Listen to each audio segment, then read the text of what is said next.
Hey guys, we are back with Why the Pros Play, Season 2 of CCL in the Icebreaker Tournament. Today we are going to be watching Qepi on the Team Storm Esports. So, Qepi is a competitive player considered one of the better mechanical players in the game currently, and he's going to be playing Mephisto. Mephisto is something that we've been seeing a little bit more of in the European competitive tournament, but it's still very lacking in the North America competitive tournaments. So what does Mephisto bring to the game, and why are the pros playing Mephisto? Well, Mephisto does a few important things. And let's start off by what Mephisto does, because we really haven't seen a lot of things on Mephisto, so let's talk about Mephisto. Number one, Mephisto has a trait that basically says hitting an enemy hero with a basic ability reduces Mephisto's basic ability cooldowns. So anytime that you damage an enemy with basic abilities, you will lower his other basic abilities and that ability's cooldown depending on the ability.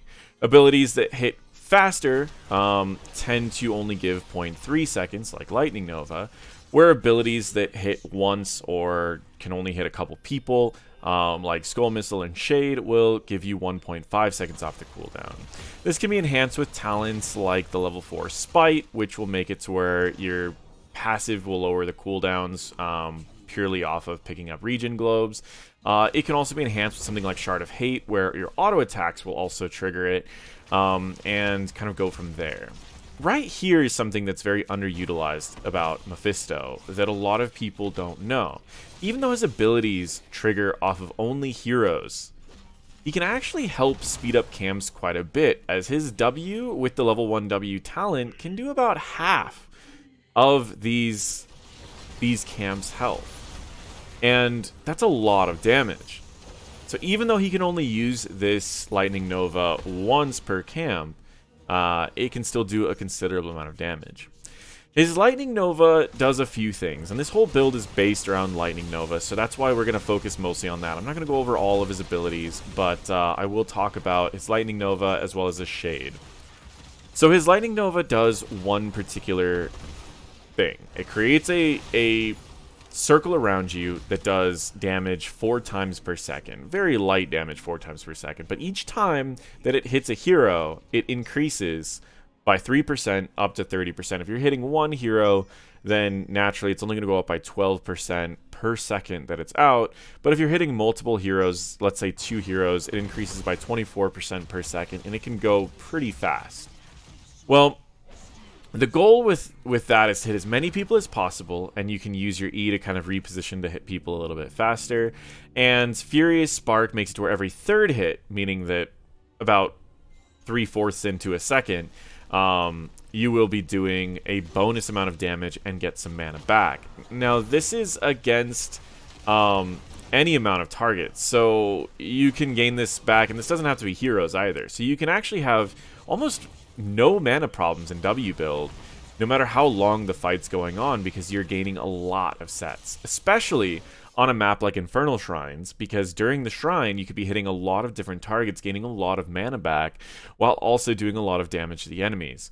The one problem Mephisto had in the competitive scene before, well, he had a few problems, but one of the major ones is that if he does everything perfectly, he's actually going to be losing a lot of mana during the fight and just kind of running out of steam. So by taking Furious Spark at level 1, he no longer has those mana problems, and he can stay in the fights as long as he needs to. In a good team fight, you really will never run out of mana, especially on a map that has extra targets like this one. So Mephisto's used on maps like Infernal Shrines because you can be taking out the enemy heroes and winning the objective at the same time without needing to put any focus whatsoever on actually winning the objective. Now let's talk about the build that is used specifically on this map, but this build is actually relatively common on just about any map that Mephisto is being used in the competitive scene. It's the W build. You take Furious Spark at level 1, you're going to be taking Spite, which will be lowering the cooldown of your W, as well as it's going to give you a little bit more healing when you take any sort of globes. There are some teams that will take Static Barrier, just because it does give a pretty big shield, especially when you start getting Mimic. But overall, Spite is the standard talent that is being picked up so that you get more damage off, because it's the only talent that's going to be increasing your damage. Level 7, this depends on a lot of different Mephisto players, but most take Trickery. Trickery is going to give you movement speed whenever you use your Shade, and your Shade's that ability that will send you off for about 2.5 seconds, and then you'll return to that point regardless of if you're CC'd outside of stasis or gorge effects. So Trickery is used so that you can get better positioning and land more damage with your W. Now the cool part about this is, if you hit 18 times with abilities, you actually reset your Shade cooldown, allowing you to just jump right back in and immediately start doing damage again. And so that's what makes Trickery really, really valuable. Level 10 in the competitive scene, Endurance of Hate is taken probably 99.9% of the time, and it's usually used as a follow-up because it takes such a long time to send it out. Between the cast time and the travel time, since it's a pretty slow-moving ability, it's not something that you normally just throw out. It's usually something that follows up a lot of CC on your team. We've seen in the North America scene, when they decided to use Mephisto, they would use Uther to throw a couple stuns onto a target, and then Durance to follow up Uther's stuns, giving them more opportunity to pop the target. Where outside of that, in the European scene, we've seen things like Entomb set up for Durance and kind of go from there. We've also seen potentials of things like Leyline, where you can throw your Durance and hit someone, and then as the Durance is growing, the Leyline for the other targets is timing out, which gives you more opportunities. Level 13, we generally see Shard of Hate, and the reason that we see Shard of Hate is because Durance already has a low enough cooldown, we don't need to lower it any further. And the extra heal and benefit from it isn't really that great in competitive. Abhorrent Skull requires you to land your Skull Missile to gain any benefit from that, and it could be a little bit later. Shard of Hate makes it to where you can have a lower cooldown of your W, which is what this whole build revolves around. Level 16, there is a lot of debate between the competitive players on what talent to take in W build.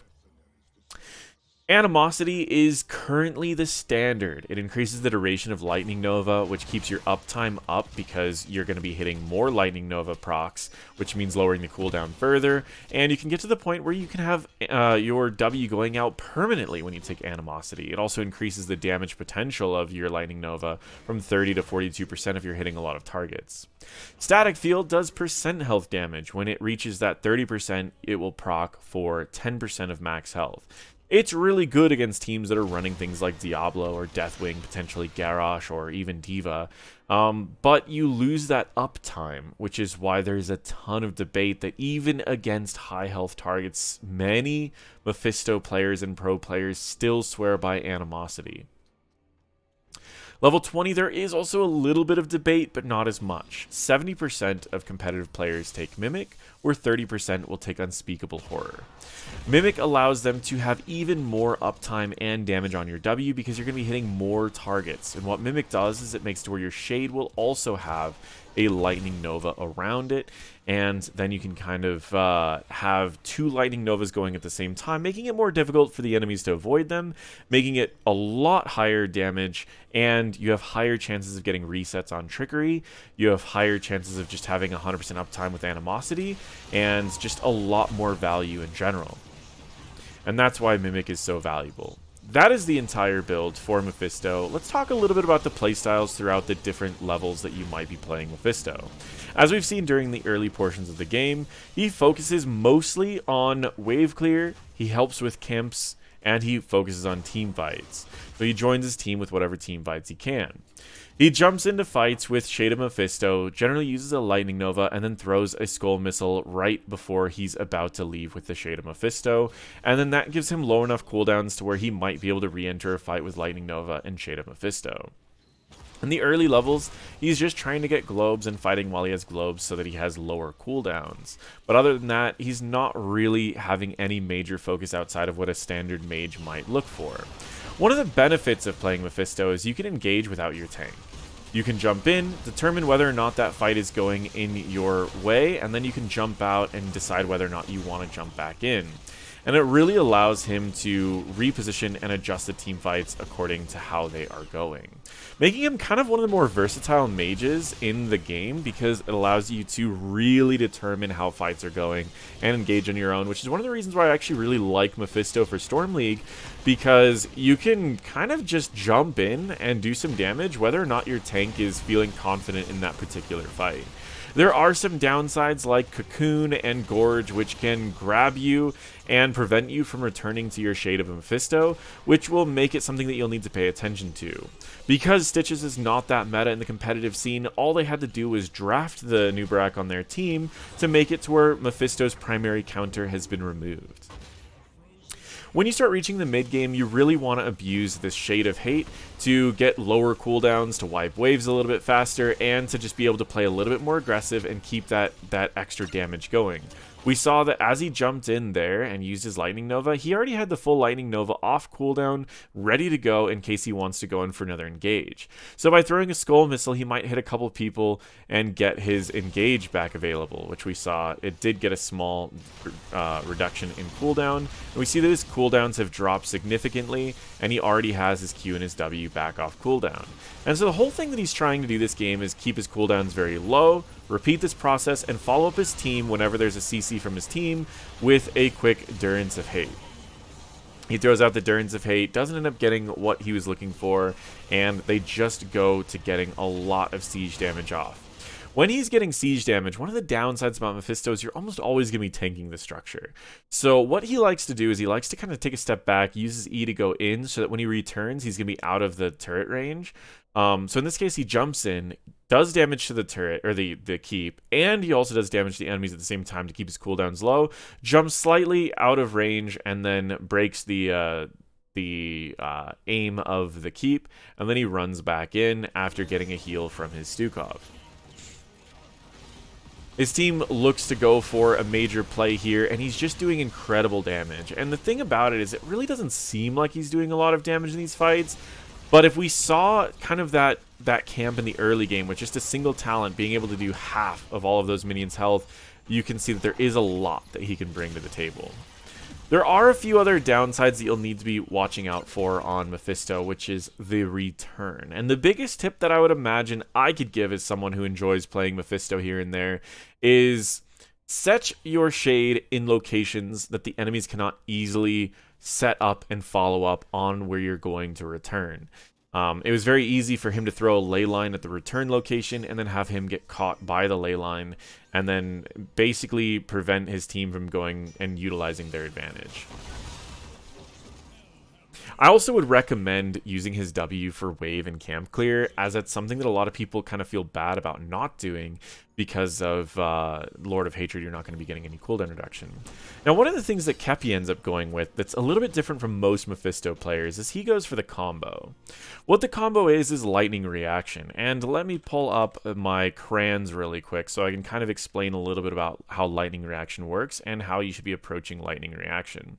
So the way lightning reaction works is at the end of your circle, if your Q were to cross the circle at any point, it will then create a small explosion about this big. And that explosion will pop once for a little bit of burst damage. However, there is a combo that you can do where if you could instead throw your Q parallel, or at least on the same line, there will be multiple explosions throughout the line. I can generally get an average of 3 explosions, at most 4 explosions, and at least 2 explosions consistently. But you might be asking yourself, well, Paradox, you can't fire your Q in this direction, so how do you have that happen? Well, the way that this works is that you will fire your Q off in a straight direction like this, and then as your Q is preparing to fly, you will then teleport to where your current position will be right about here, which will put your circle in alignment with the actual Q that you fired earlier. So you will always be teleporting at kind of an angle from where you sent your Q. So I believe it's a 45-degree angle to get it perfectly, but essentially you're going to be looking at kind of this 45-degree angle. You fire your Q, you teleport in this direction, and then your W will proc multiple times of your lightning reaction as your Q is flying by.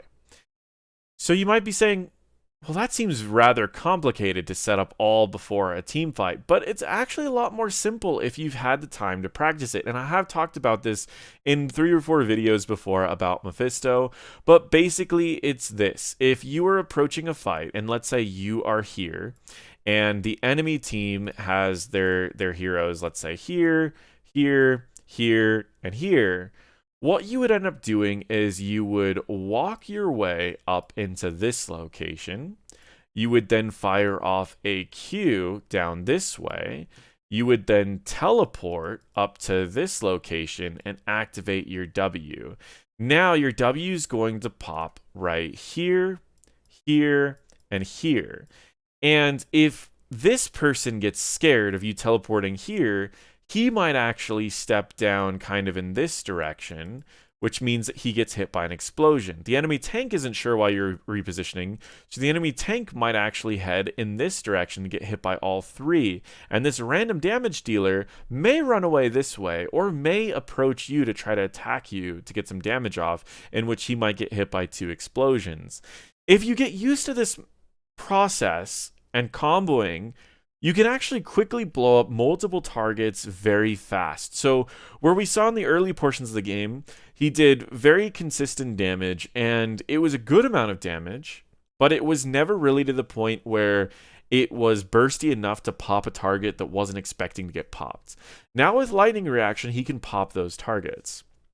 So all this debate that players have had about going static field or animosity, there's actually a huge argument about just taking lightning reaction because you have that potential of doing about 500 damage per target, and that's 2 explosions per target. It's really rare to hit 1 target with more than 2 explosions, but to add 500 burst damage onto squishy targets like a Malfurion who's not ready for that burst damage, it's enough to pop a Malfurion before he has time to react.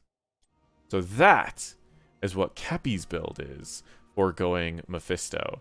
We'll see the combo right here as he quickly did burst damage and absolutely exploded this minion and this minion that were both on the trajectories of that particular, what is this called? A skull missile. I'm calling it Q, but I know people in other countries have different keyboards, so I looked up the name of this ability for you guys, not for me. Otherwise, I just call them all QWE, and I'm sure most people understand what I'm talking about, but every once in a while, you guys are probably like, what is he talking about?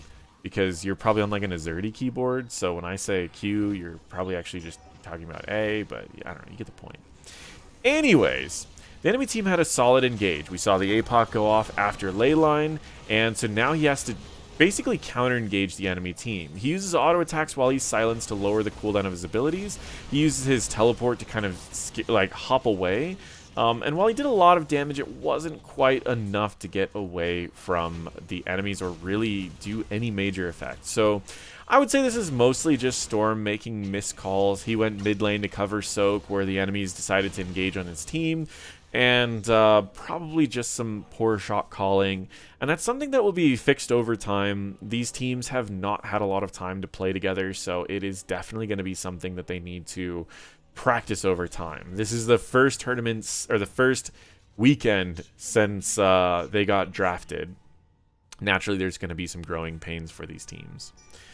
That being said, they are prepping for this next engage, and Tychus is just pushing out a little bit and setting up for a little bit of threat, meaning he's getting that catapult pushing closer to their core. We've got this camp pushing closer to the core, and now it's really just Qepi. Now, what Qepi just did there, and this is, I've talked about this a million times, is pre-tapping. He threw a Q out that wasn't going to hit anybody. He did that so that he would lose some mana so that you can click the fountain, because otherwise if you don't have mana or health missing, it won't let you click the fountain. So he throws out his Q so that he clicked the fountain because he knows that there's going to be a fight happening soon. And so this way he has stored healing. He has about a third of his health stored as healing, that if he goes in and engages right now, he can do a lot of damage to them, and it's going to be healed right back up from the fountain that he's already tapped.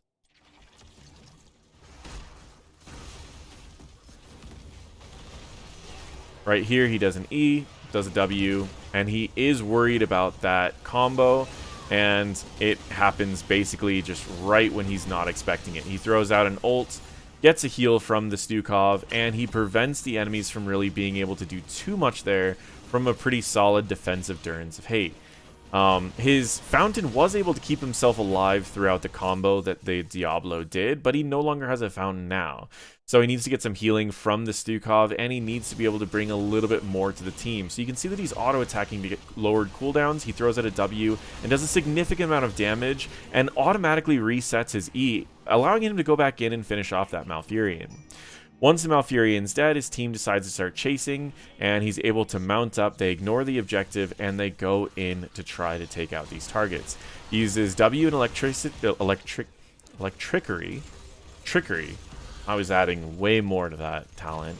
And he goes to finish off this target, and now his cooldowns are relatively low, so he teleports in, keeps up with the enemies, knowing that any amount of damage he takes is just going to be healed back up by the Stukov, and they decide to just go in and close out this game.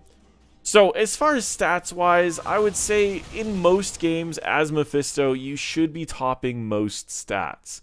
He does a lot of damage, and he doesn't have to wait for his team to stop. Now, Qepi has been doing a lot of macro this game, so I wouldn't be surprised if Sonya or Tychus popped ahead of him in damage, just because he has been focusing so much on this macro. But overall, you should generally be in the top 2 to 3 of the game when you are playing Mephisto when it comes to hero damage. You can make this adaptation at level 16 for Lightning Reaction if you've practiced it and you need burst. But if you're against a healer that is more bursty like an Uther, it would be better to just simply go with Animosity. If you're going against a more sustained healer like Malfurion that can keep up with the long overarching damage of these fights, or even Lucio, then you need more of the burst damage, and that's where Lightning Reaction can come in, or even Static Field against teams that are a little bit beefier. So you can make adaptations of this build throughout the way, but this is the build that Qepi went with, and this is how they closed out this particular game against 30K. Once again, this is in the grand finals of the CCL Icebreaker, so these are solid teams. They are what we consider professional players, as they are given a salary, albeit a little bit low of a salary. They are still given a salary, making them professional players. With all that being said, this is kind of what you want to be looking at. The mistakes that I generally see of Mephisto players is that they don't do a lot of macro, and they don't plan out where they're going to leave their shade. If you can resolve those two particular things on Mephisto, then you'll be finding yourself in a much better position. Also, utilizing your ult to follow up something is generally a little bit better than just trying to throw it out. It's really hard to land this on enemies that are running away. It's not too difficult to land it on enemies that are chasing you. So it's okay to throw this out on teams that are kind of chasing you as a disengage, but it's generally best used to follow up something that your team is already throwing out. With all of that being said, that is why the pros are playing Mephisto. Thank you guys so much for watching, and feel free to check out my other videos.